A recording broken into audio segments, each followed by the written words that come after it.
Twisted Line Pub in Seattle Hill Road in Mill Creek.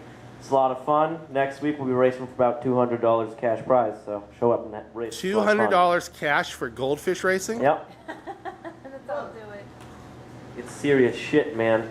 Now, do you guys have different colored goldfish? Sometimes. Okay. This first poem, it's titled Fish Farts.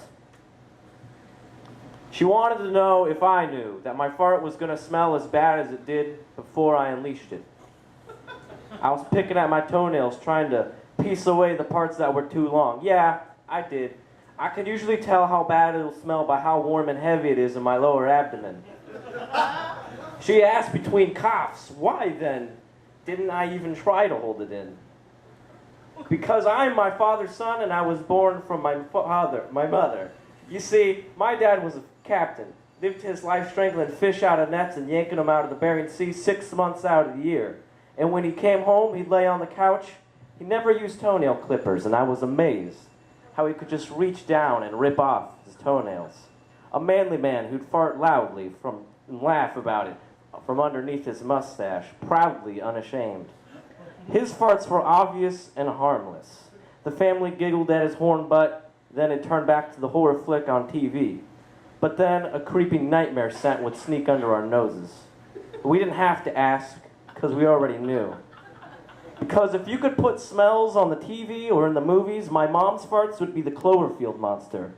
A Lovecraft great old one adapted for the screen, and with invisible tentacles it'd strangle our brain stems. Our minds would become desperate for clean air and we'd start gasping for sanity.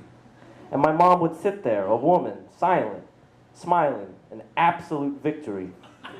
That's when I learned two things. One, victory is signaled not by ally horns, but by the chokes and tears of your enemy.